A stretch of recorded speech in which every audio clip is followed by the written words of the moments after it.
2 months ago, I sold my beloved Moto Guzzi V7 Stone. It was an immaculate 2018 model that lockdown had just stopped me using. Now this was a hard decision and painful. You see, I loved this bike.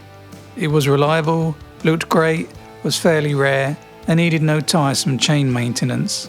And people just loved it. Fellow riders nodded at red lights, bus drivers gave it the thumbs up. A police bike rider even pulled me over one time to ask all about it. But I got an offer too good to refuse, and so sadly sold it to a lovely Spanish couple keen to give it a loving home, handed over the keys, and walked back in a gloomy mood. I did have vague plans to buy a cheap commuter scooter once lockdown lifted, but that would have been just a runabout, nothing more than a utilitarian tool.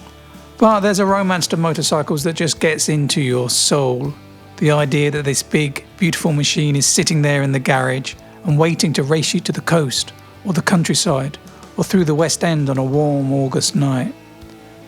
So I found myself looking through the classifieds for possible replacements.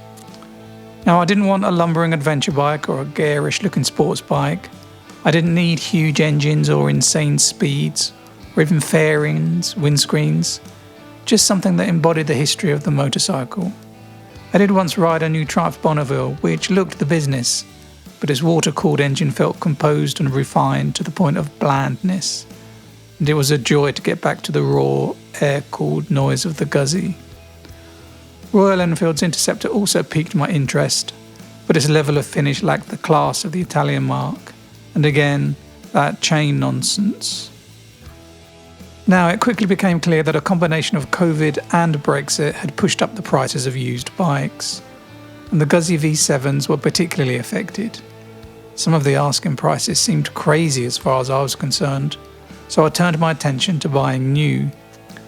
Moto Guzzi's newly announced 2021 version of the V7 was by then trickling into showrooms, and it featured some major changes that proved very tempting. Bigger 850 engine? Check. 20% power increase? Check. Improved suspension?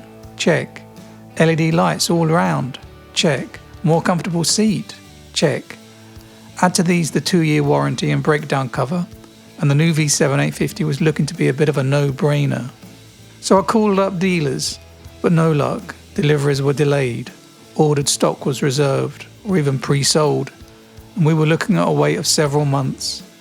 Then, out of the blue, a salesman rang. They had a black Stone arriving next week. Was I interested? I was. Viewer, I put down my deposit, spec'd my accessories, and began the countdown. A week later, on a sunny afternoon, I caught the train to the dealer and collected the bike. Now, at this point, I was rather nervous. You see, I hadn't actually test-ridden the new thing. My thinking had been this: it can't be that much different to the Mark III, and I love that bike. So therefore I'm bound to love the new one. But pulling away, it became clear that in key ways the 850 was very different. The most obvious was the clutch, and this took me some getting used to. The engagement throw was much longer and the biting point further back, and this made for some pretty hairy moments driving home where power just wasn't there. Secondly, there were noticeably more vibrations from the bars, pegs and seat. This too came as a bit of a shock.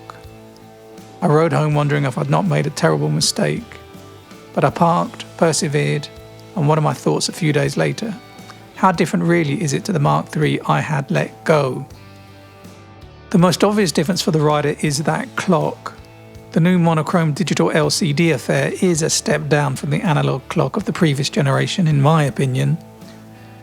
It's busy and rather cluttered, the speed digits are constantly changing, the graphical eagle wing is a bit naff, as are those weird moulded ears containing the indicator lights on the side. I think Triumph did a better job here with their new Trident. Admittedly, the V7 Special has the traditional style clocks, but alas, not the Stone.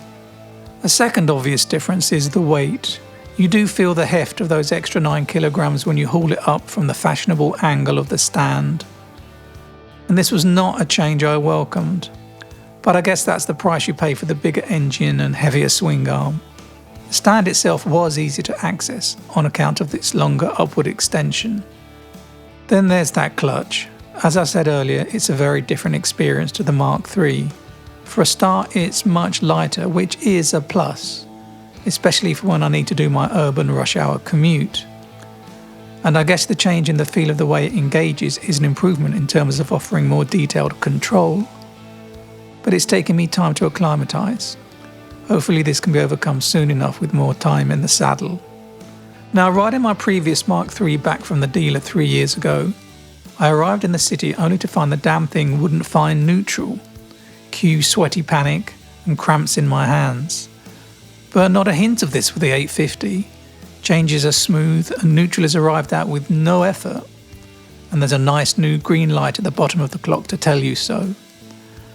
I mentioned earlier the increased vibes, and this did worry me at first. I don't want to have my hands feeling like I've been using a pneumatic drill after every ride. Maybe this will fade once the engine has bedded in. I do know that the Mark III's engine smoothed out beautifully once it passed 5,000 miles, so we'll withhold judgment on that for the time being. They've changed the seat, and I'm not sure that it's an improvement aesthetically. I think I prefer the look of the previous version. Moto Guzzi claim that it's more comfortable. Well, this remains to be seen. But one thing I definitely don't like is the 10mm increase in seat height. Being a short legger, the Mark III was perfect for me. Oh well. Talking of aesthetics, Moto Guzzi have made some design adjustments that may not necessarily be called improvements. I'm talking here about the increased gap above the rear wheel. The design appeal of the V7 reissue has always been for me rooted in the way it invokes the platonic archetype of motorcycle. However, the 850's new hoisted rear end gives a nod to more modern bike styling that to me is unnecessary and even unwelcome. The V7 doesn't need to follow the crowd. The Marmite new headlamp is a similar case in point. To me it just looks a bit naff. I get why Moto Guzzi may want to broaden its target market beyond the grey-haired 50-something men I so often see riding them, but that wraparound eagle just looks a bit toy-like. Maybe it'll grow on me. So the big question is, how do those extra 100cc's feel? Obviously, running in a new engine limits your ability to push it too hard, but there's definitely more torque there, that instant low-down shove that brings on a yelp of delight. And for a town bike, that's always a plus. The 15 miles per gallon increase in fuel economy is also not to be sneezed at. So there we have it, a classy addition to the middleweight market with a blend of timeless motorcycle character, modern reliability, and enough power to hold its corner. Go test ride one.